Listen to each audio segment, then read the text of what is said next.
Good morning. We're about to get started. I'm Tom Jackson. I'll be facilitating today's meetings. And I think everybody has been here at least one day already, and so we'll go through this fairly quickly. I'd like everybody to go ahead and get out their phones or their computers that they're going to use for Slido so we can do the polling and the questions. And go ahead and get that set up. You'll need to set it up again with your profile this morning. So get started on that. Everybody has a packet, and we have an agenda in the packet. It's up here on the screen.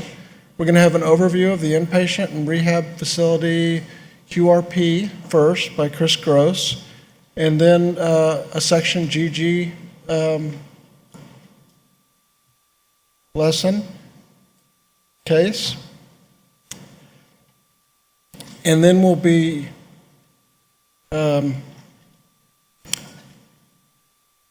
going straight into a break, and there will be breaks in the morning. Lunch will be an hour and 15 minutes again. Today's presenters, I think you met them all yesterday. First up is Chris Gross. She's with CMS. She's an RN. MSN, she's worked in acute care hospitals and oncology for a long time. She's been over this program for several years, I believe, Chris. And she'll be giving you an overview. Ann Deitch is with RTI. She's from Chicago. She is a associate research professor at Northwestern University. She's worked in this field for a long time. She's also a nurse, but has a PhD in epidemiology. Carol Schwartz has worked in this area for RTI. Well, not the entire time for RTI. I believe she's been at RTI for about 3 years, but she's done research in all these areas for the last 20 years. And Karen, prior to Palace, is an RN, BSN, MBA, and she's Director of Rehab Quality and Outcomes at Cedars-Sinai in Hartford, Connecticut. Finally, Joseph Cliff is with us a little later today after lunch. He's also from CMS. His title is Health Information Specialist. I think everybody has that title at one point over at CMS. But what he does is a lot of measured development. So when you're looking at these measures, he's the one that knows how to specify the measures. You can ask him questions about exactly how all that works. He has the 500-page CMS blueprint measurement guideline memorized and the NQF guidelines memorized. He's the guy. So all your training materials are in your packet. Flip through those. Again, a reminder, video recordings are being made of the session. When you do have a chance to ask questions later on, if you use a microphone, that'll help considerably. Certificates of completion will be provided to you in the next few days by email. And we had a question this morning about the questions themselves that were sent out yesterday. Everybody has those on your phone during the session, and those get wiped out at night. But those are getting posted to the CMS website, so you have those available to you. And as those get answered, those answers will be up there too.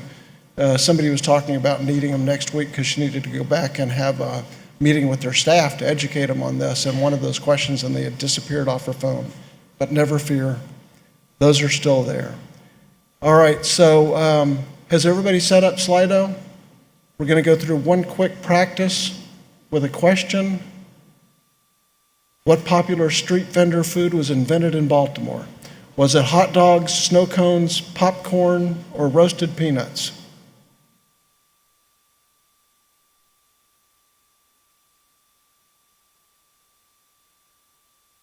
And we have 13 who figured it out, 16, 20. And most of the folks have said either roasted peanuts, snow cones, hot dogs. A few have said popcorn, and the correct answer is snow cones. And it was the late 1800s, and I'm not sure how they made that ice. What school of healthcare was first established in Baltimore in 1840? Was it nursing, chiropractic, dentistry, or laser eye surgery?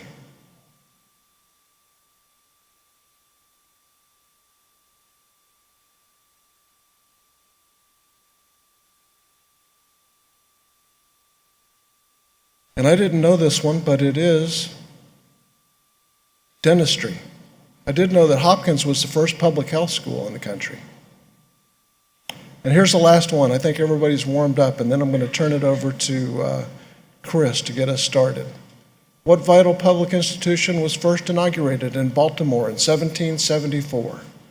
Fire department, movie theater, ice cream parlor, U.S. Post Office.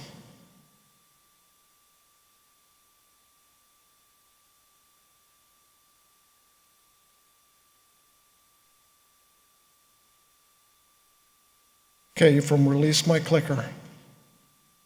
And the correct answer is the post office. So let's flip through these last couple. And I think everybody remembers how to do the questions, but let's just quickly go through that one more time. At the top of your screen, and it just went past it, there are two tabs up there, one for question and one for polls. If you click on the questions, it's going to give you a chance to do your profile again, and we'd like to get your name, your company, and your email, just so that we'll be able to contact you if we have questions about the question that you asked. And all you do is type in your question. A reminder that if you go through there, you're able to see the questions at the bottom, and if there's one that you like, you don't have to put it in there again. You can just click on the like button, and we do take that into consideration when we're trying to answer these at the end of the day. And I'm going to turn it over now to Chris Gross, and she's going to be talking about IRF QRP updates. Chris.